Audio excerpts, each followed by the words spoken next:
Have you ever had a neighbor who just makes your life difficult?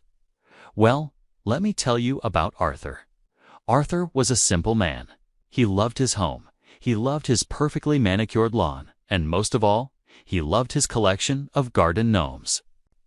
They weren't just decorations. They were his little buddies, each with a name and a story. There was Henry, the fisherman, Eleanor, the baker, and Theodore, who was just, well, Theodore. His garden was his sanctuary, a whimsical little paradise. But every paradise has its serpent, and in Arthur's case, the serpent was named Brenda. Brenda was the newly elected president of the Homeowners Association, and she ruled the neighborhood with an iron fist and a 3-ring binder full of bylaws. She saw Arthur's gnomes not as charming figurines, but as violations, tacky lawn ornaments. She'd mutter, her eyes narrowing as she drove past his house. The first notice arrived on a crisp Tuesday morning. It was a sterile, impersonal letter, citing Rule TB. Subsection C. All lawn decorations must be pre-approved by the HOA Architectural Committee. Arthur sighed. He'd lived here for 10 years, and his gnomes had never been a problem. He figured it was a misunderstanding. So he sent a polite email to the HOA explaining the sentimental value of his gnomes. Brenda's response was swift and cold. Sentiment is not a valid exemption. Remove the non-compliant items within 48 hours, or they will be removed for you. The threat was clear. Arthur, a peace-loving guy, decided to comply. He carefully packed away Henry, Eleanor, and all their friends, storing them in the garage. His garden felt empty, lifeless. A week later, feeling a bit rebellious, Arthur decided to test the waters. He placed a single tiny gnome, no bigger than his thumb, behind a rosebush. It was practically invisible. Surely even Brenda couldn't have a problem with that. He was wrong. The next morning, he found the tiny gnome shattered into a dozen pieces, with another violation notice taped to his front door. This time, the fine was $100. This was no longer about bylaws. This was personal. Brenda wasn't just enforcing rules. She was on a power trip. Arthur's peaceful nature began to fray. He tried everything. He installed a small, decorative fence around his gnome display. Brenda had it cited as an unapproved structure. He tried hiding them among taller plants. Brenda, armed with a measuring tape and an eagle eye, found every single one. Each time, his gnomes met a tragic ceramic end. The gnome graveyard in his trash can was growing. And so was his frustration. His friends told him to give up. It's just not worth it, man. You can't fight the HOA. But Arthur wasn't ready to surrender his little slice of happiness. He had tried reason. He had tried stealth.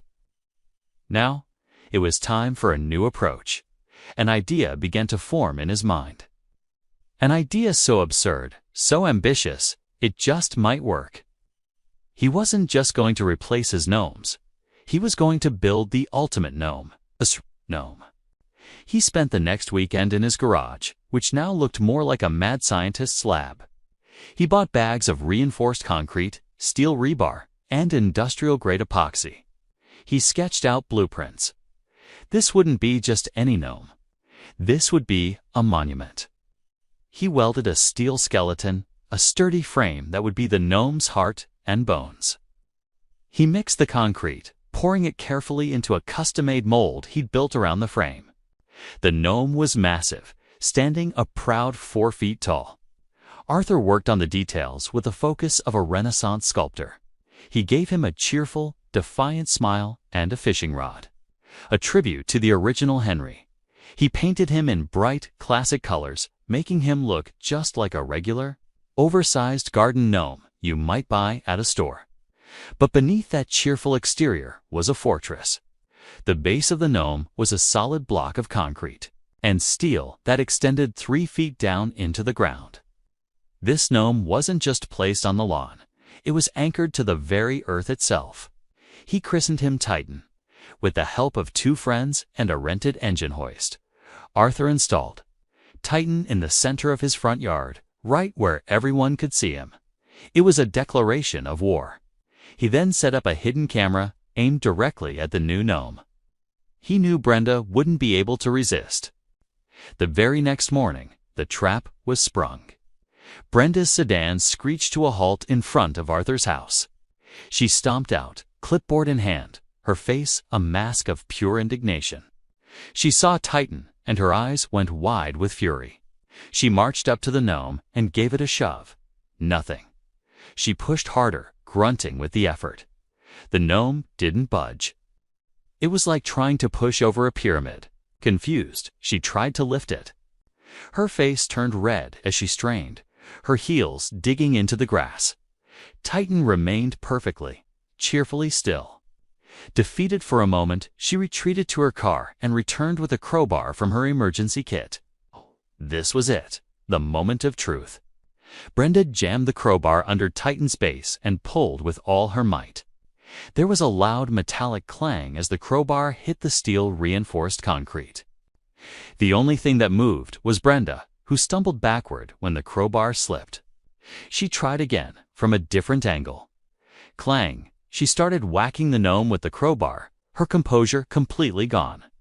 The paint chipped a little, revealing the dull gray of the concrete beneath, but the gnome was unharmed. All the while, Arthur was watching from his window, sipping his morning coffee and trying not to burst out laughing.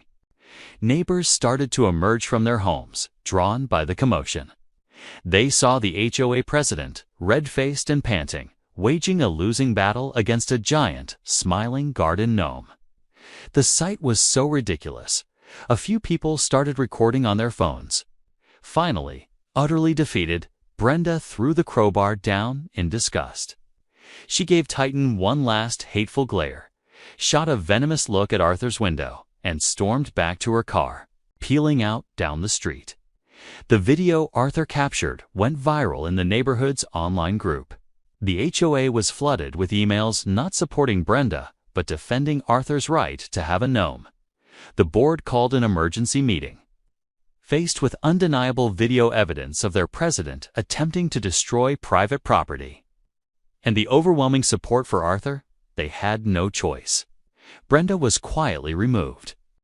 From her position as president, the ridiculous rule about lawn decorations was revised to be more reasonable and tightened. He became a local legend. He stands proudly in Arthur's garden to this day, a symbol of creative defiance and a reminder that sometimes, to fight a ridiculous battle, you need a ridiculously strong gnome. Arthur eventually brought his other gnomes out of hiding, placing them around Titan's feet like loyal subjects paying tribute to their king, and his little paradise was finally, truly, at peace. Thanks for watching. If you enjoyed this story of suburban justice, make sure to hit that like button and subscribe to Karen Conflict for more. See you next time.